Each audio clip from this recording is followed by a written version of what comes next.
Hi, rebirth എന്ന YouTube ചാനലിലേക്ക് സ്വാഗതം. ഇന്നലെ നമ്മൾ മനസ്സിന്റെ കളികളെക്കുറിച്ചാണ് പറഞ്ഞത്.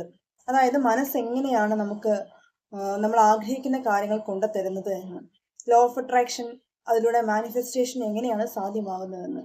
നമ്മൾ പോസിറ്റീവ് ആഗ്രഹിച്ചാലും നെഗറ്റീവ് ആഗ്രഹിച്ചാലും ഇത് സംഭവിക്കുന്നുണ്ട്. പോസിറ്റീവ് ആഗ്രഹിക്കുമ്പോൾ സംഭവിക്കാൻ ഇച്ചിരി താമസമാണ്. കാരണം എന്ന് വെച്ച് കഴിഞ്ഞാൽ എന്താണ്, നമ്മുടെ മനസ്സ് എപ്പോഴും നെഗറ്റീവ് ചിന്തിച്ചുകൊണ്ടിരിക്കുന്നതുകൊണ്ടാണ്. എന്നാൽ നമ്മൾ മങ്കി മൈൻഡിനെ കുറിച്ചും ഒക്കെ പറയുകയുണ്ടായി. ഇന്ന് നമുക്ക് പോസിറ്റീവ് തിങ്കിങ്ങിലൂടെ എങ്ങനെയാണ് നമ്മുടെ ആഗ്രഹങ്ങൾ സാധിക്കാൻ സാധിക്കുന്നത് എന്ന് നോക്കാം.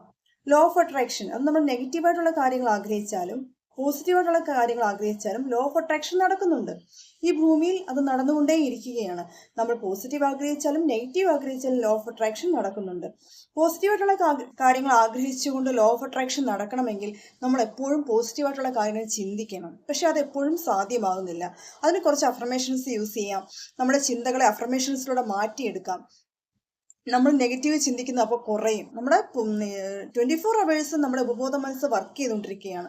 ഈ ഉപബോധ മനസ്സ് ഇങ്ങനെ വർക്ക് ചെയ്യുമ്പോൾ എന്താണ് ശരിക്കും പറഞ്ഞാൽ നടക്കുന്നത്?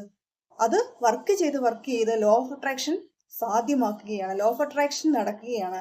ലോ ഓഫ് അട്രാക്ഷനിലൂടെ മാനിഫെസ്റ്റേഷൻ നടക്കുകയാണ്.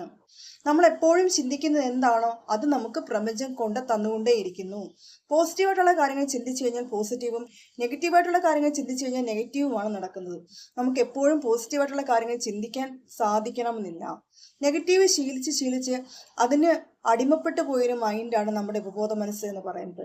അതിനെ പോസിറ്റീവായിട്ടുള്ള കാര്യങ്ങൾ ശീലിപ്പിക്കണമെങ്കിൽ കുറച്ച് അഫർമേഷൻസ് യൂസ് ചെയ്തേ പറ്റൂ. കാരണം അതിന് പുതിയ ജോലി കൊടുക്കണം. ആ പുതിയ ജോലി ഒരു വർക്കൗട്ട് എന്നോണോ അതിനെ കൊണ്ട് ചെയ്യിപ്പിക്കണം. നമുക്കൊരു കാര്യം സാധ്യമാകണം, ഇനി ഒരു കാര്യം നമുക്ക് സാധിക്കണം, അത് നടന്നു കഴിഞ്ഞിരിക്കുന്ന ഒരു ഫീലോട് കൂടി നമ്മളത് അഫർമേഷൻ രൂപേണ നമ്മുടെ മൈൻഡിൽ എപ്പോഴും പറഞ്ഞുകൊണ്ടേയിരിക്കുക. അഫർമേഷൻ എന്ന് പറയുമ്പോൾ പോസിറ്റീവായിട്ടുള്ള അഫർമേഷൻ എന്ന് പറഞ്ഞു കഴിയുമ്പോൾ ഇപ്പം എനിക്ക് ഒരു 50,000 രൂപ 50,000 രൂപയുടെ ആവശ്യമാണുള്ളത്. എനിക്ക് ആ 50,000 രൂപ പല സാഹചര്യങ്ങളിലൂടെ പല വ്യക്തികളിലൂടെ കിട്ടിയതിന് നന്ദി എന്ന് പറയാം. പല വീഡിയോസിലും നമ്മളിത് കാണാറുണ്ട്. പക്ഷെ യഥാർത്ഥ ഫീലിങ്സോട് കൂടി നമുക്കത് പറയാൻ സാധിക്കുമോ നമ്മൾ അങ്ങനെ അഫർമേഷൻ യൂസ് ചെയ്യുമ്പോൾ? കുറേ പ്രാക്ടീസ് ചെയ്ത് കഴിയുമ്പോൾ നമുക്കത് സാധിക്കും. പക്ഷെ തുടക്കക്കാർക്കത് സാധിക്കണമെന്നില്ല. കാരണം ഈ 50,000 രൂപ എവിടെ നിന്ന് കിട്ടും എന്നുള്ള ചോദ്യം വരും അല്ലേ? ഈ 50,000 രൂപ എവിടെ നിന്നാണ് കിട്ടുന്നത്? അതിനൊരു സോഴ്സ് ഇല്ല. പിന്നെ എങ്ങനെയാണ് ഈ 50,000 രൂപ കിട്ടുക എന്നൊരു ചോദ്യം, മറുചോദ്യം അവിടെ വരും. പ്രപഞ്ചത്തിന്റെ മുന്നിൽ അങ്ങനെ ഒരു ചോദ്യത്തിന് പ്രസക്തിയേ ഇല്ല. കാരണം പ്രപഞ്ചത്തിന്റെ ഊർജ സ്രോതസ്സിന് അളവേ ഇല്ല. നമുക്ക് ആവശ്യമുള്ളത് അത്രയും തരാൻ പ്രാപ്തമായ പ്രപഞ്ചമാണ് നമ്മുടെ മുന്നിലുള്ളത്. അതിനോട് ആവശ്യപ്പെടേണ്ട രീതിക്ക് നമ്മൾ ആവശ്യപ്പെടണം എന്ന് മാത്രമേ ഉള്ളൂ. നമ്മുടെ ആവശ്യങ്ങൾ സത്യസന്ധമാണെങ്കിൽ നമുക്ക് ആ ആവശ്യം നടന്നു കിട്ടിയിരിക്കും. കാരണം നമ്മുടെ പ്രാർത്ഥനയിൽ ചെറിയ മാറ്റങ്ങൾ വരുത്തണം. നമ്മുടെ മൈൻഡിനെ ചെറിയ കുഞ്ഞു വർക്കൗട്ടിലൂടെ നമ്മുടെ മൈൻഡിനെ ട്രെയിൻ ചെയ്യിച്ചെടുക്കണം. ഇപ്പൊ ഞാൻ പറഞ്ഞില്ലേ, ഒരു 50,000 രൂപ കിട്ടണം, അല്ലെങ്കിൽ പല വ്യക്തികളിലൂടെ പല സാഹചര്യങ്ങളിലൂടെ അത് ഇന്ന സമയത്ത് കിട്ടിയതിന് നന്ദി എന്ന് നമ്മളിങ്ങനെ മൈൻഡിൽ പലവട്ടം ഉരുവിടുമ്പോഴും നമ്മുടെ ബോധ മനസ്സ് നമ്മോട് ചോദിക്കും, അല്ലെങ്കിൽ ബോധ മനസ്സ് നമ്മോട് ചോദിക്കും, എങ്ങനെയാണ് കിട്ടുന്നത്? യാതൊരു സോഴ്സും ഇല്ലല്ലോ, പിന്നെ എങ്ങനെ കിട്ടാനാണ്? ഞാൻ എന്നോട് പലതവണ ഈ ഒരു ചോദ്യം ചോദിച്ചിട്ടുണ്ടായിരുന്നു ഇങ്ങനെ അഫർമേഷൻസ് ഒക്കെ പറയുന്ന സമയത്ത്. പക്ഷേ നമ്മുടെ മൈൻഡിനെ ട്രെയിൻ ചെയ്യിച്ചെടുക്കുന്നത് വഴി ഈ ചോദ്യത്തിന് പ്രസക്തി ഇല്ലാതായി മാറും.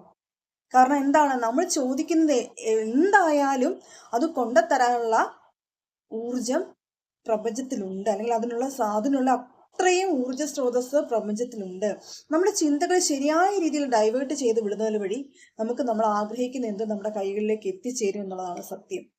ശരിക്കും പറഞ്ഞു കഴിഞ്ഞാൽ ഇത് ലോ ഓഫ് അട്രാക്ഷന്റെ തിയറിയിലെ ഒരു ഒന്നാമതായിട്ട് ഒരു ബേസിക് തിയറിയാണിത്. ലോ ഓഫ് അട്രാക്ഷനെ വിശ്വസിച്ച് തുടങ്ങുന്ന നിമിഷം മുതൽ, ഇതെങ്ങനെ സാധ്യമാകുമെന്നുള്ള തോട്ട് വരാത്ത നിമിഷം മുതൽ നമുക്കത് നമ്മുടെ കൈകളിലേക്ക് എത്താനുള്ള സാധ്യത വളരെ കൂടുതലാണ്. കാരണം നമ്മൾ എങ്ങനെയെന്നുള്ള ചോദ്യം പ്രപഞ്ചത്തോട് ചോദിക്കാതിരിക്കുക, എങ്ങനെയാണ് കൊണ്ടുതരിക എന്നുള്ള ചോദ്യത്തിന് പകരം നമ്മൾ പ്രപഞ്ചത്തിനെ അങ്ങോട്ട് കണ്ണു അടച്ച് വിശ്വസിക്കുക, ആ യൂണിവേഴ്സിനെ കണ്ണു അടച്ച് വിശ്വസിക്കുക.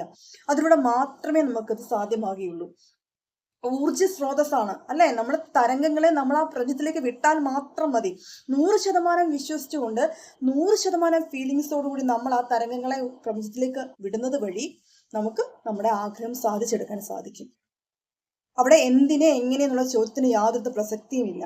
പോകെ പോകെ പോകെ പോകെ നമ്മുടെ മൈൻഡിനെ ട്രെയിൻ ചെയ്യിച്ചെടുക്കുന്നതിന് വഴി നമുക്കത് സാധ്യമാകുന്നതാണ്. അതിന് കുഞ്ഞു കുഞ്ഞു കുഞ്ഞു കുഞ്ഞു അഫർമേഷൻസ് കൊടുക്കുക, കുഞ്ഞു കുഞ്ഞു വർക്കൗട്ടായിട്ട് അത് ചെയ്തുകൊണ്ടേ ഇരിക്കട്ടെ. പോകെ പോകെ ആദ്യം കുഞ്ഞു കുഞ്ഞു എമൗണ്ടുകൾ, കുഞ്ഞു കുഞ്ഞു കാര്യങ്ങളെ സാധിച്ച് വലിയ വലിയ കാര്യങ്ങളിലേക്ക് നമുക്ക് ഓരോരുത്തർക്കും പോകാൻ സാധിക്കും. ഈ കാര്യം എല്ലാവരുടെ മൈൻഡിലേക്കും ഒരു ചെറിയൊരു കാര്യം അല്ലെങ്കിൽ വലിയ വലിയ കാര്യങ്ങളിലോട്ട് പോകുന്നതിന് മുമ്പ് ചെറിയ ചെറിയ കാര്യങ്ങളിൽ തുടങ്ങണം എന്ന് വെച്ചാൽ ഇങ്ങനെ ഒരു കുഞ്ഞൊരു കാര്യം പറയുന്നത്, ഒരു 500 രൂപ, ഒരു 300 രൂപ, ഒരു 200 രൂപയൊക്കെ നമുക്ക് മാനിഫെസ്റ്റ് ചെയ്ത് കഴിഞ്ഞാൽ വളരെ പെട്ടെന്ന് കിട്ടും. കാരണം എന്താണ്, നമ്മുടെ ചിന്തകളുടെ പരിമിതിയാണത്, അല്ലേ? കാരണം അത് കിട്ടുന്ന ഒരു എമൗണ്ട് ആണ്, അത് നമുക്ക് കിട്ടും, അത് ഏതെങ്കിലും ഒരു സോഴ്സിൽ നിന്ന് കിട്ടാനുണ്ട് എന്നുള്ള നമ്മുടെ ചിന്തകളുടെ പരിമിതി കൊണ്ട് നമ്മൾ കുഞ്ഞു കുഞ്ഞു എമൗണ്ടുകളെ മാനിഫെസ്റ്റ് ചെയ്ത് വലിയ വലിയ എമൗണ്ടുകളിലേക്ക് നമുക്ക് പോകാൻ സാധിക്കും. ഈ പ്രപഞ്ചത്തിലേക്ക് നമ്മുടെ ചിന്തകളെ തരംഗങ്ങളായി വിടുകയാണ്, അല്ലേ? അപ്പൊ അതിലേക്ക് വലിയ വലിയ തരംഗങ്ങൾ വിടുമ്പോൾ നമ്മൾ വിചാരിക്കും ഇത് എവിടുന്ന്, എങ്ങനെ, എപ്പോ, ഇതൊക്കെ നമ്മൾ ചിന്തിക്കും. ഒരു കാലഘട്ടത്തിൽ ഞാനും അങ്ങനെ ചിന്തിച്ചിരുന്ന ഒരാളാണ്. എന്ന് വെച്ചാൽ ഞാനിപ്പോൾ വലിയ കോടീശ്വരിയൊന്നും അല്ല, ഞാൻ എൻ്റെ ചിന്തകളിലൂടെ എനിക്ക് സന്തോഷം കണ്ടെത്താൻ സാധിക്കുന്നുണ്ട്. അതാണ് മെയിൻ. ഞാൻ വലിയ കോടീശ്വരി ആയിട്ടല്ല ഇങ്ങനെ ഒരു ഇത് പറയുന്നത്. കാരണം എൻ്റെ ചിന്തകൾ എനിക്ക് ദുഃഖത്തിന് പകരം ഇപ്പൊ സന്തോഷം കൊണ്ടുത്തരുന്നുണ്ട്. അതുകൊണ്ടാണ് ഞാൻ ഇങ്ങനെ ഒരു തിയറിയുമായിട്ട് വന്നിരിക്കുന്നത്. പോകെ പോകെ പോകെ ഇനി മുന്നോട്ട് പോകുന്നതോറും എങ്ങനെയാണ് പ്രപഞ്ചം നമുക്ക് വലിയ വലിയ കാര്യങ്ങൾ കൊണ്ടുത്തരുന്നതെന്ന് ഞാൻ പറഞ്ഞു തരുന്നതാണ്. ഇപ്പോൾ നമുക്ക് ഒരു ചെറിയൊരു അഫർമേഷൻ സ്റ്റാർട്ട് ചെയ്യാം, അല്ലേ? പല വ്യക്തികളിലൂടെ, പല സാഹചര്യങ്ങളിലൂടെ എന്നിലേക്ക് എത്താനുള്ള അത്രയും, എത്ര തുകയാണോ അത്രയും വന്നു ചേർന്നതിന് നന്ദി എന്ന് നമുക്ക് ഫീലിങ്സോട് കൂടി ആ യൂണിവേഴ്സിനോട് പറയാം. Thank you universe. യൂണിവേഴ്സിനോട് നമുക്ക് നന്ദി പറയാം. നമ്മുടെ ഗ്രാറ്റിറ്റ്യൂഡ് യൂണിവേഴ്സിനോട് രേഖപ്പെടുത്താം. നമ്മുടെ മനസ്സിൽ നിറയെ പോസിറ്റീവ് ചിന്തകൾ നിറയ്ക്കാം. നമുക്ക് ദേഷ്യമില്ല, പകയില്ല, വെറുപ്പില്ല, വൈരാഗ്യമില്ല, ഇങ്ങനത്തെ യാതൊരു ഫീലിങ്സും നമ്മുടെ മനസ്സിലില്ല. മറിച്ച് ഇപ്പം നമ്മൾ എല്ലാത്തിലും സന്തോഷം കണ്ടെത്താൻ ശ്രമിക്കുന്ന ഒരു വ്യക്തിയാണ്. ഇനി വളരെ സിമ്പിളാണ്, നമ്മുടെ ആഗ്രഹം വളരെ സിമ്പിളായിട്ട് സാധിക്കും. ഇതാണ് ലോ ഓഫ് അട്രാക്ഷൻ, ഇതാണ് മാനിഫെസ്റ്റേഷൻ. പോകെ പോകെ വലിയ വലിയ കാര്യങ്ങൾ എങ്ങനെ നമ്മുടെ ജീവിതത്തിലേക്ക് അട്രാക്ട് ചെയ്തെടുക്കാമെന്ന് പറഞ്ഞു തരുന്നതാണ്. വീഡിയോ ഇഷ്ടപ്പെട്ടെങ്കിൽ ലൈക്ക് ചെയ്യുക, ഷെയർ ചെയ്യുക, സബ്സ്ക്രൈബ് ചെയ്യുക, ബെൽ ഐക്കൺ എനേബിൾ ചെയ്യുക, സപ്പോർട്ട് ചെയ്യുക. Thanks all.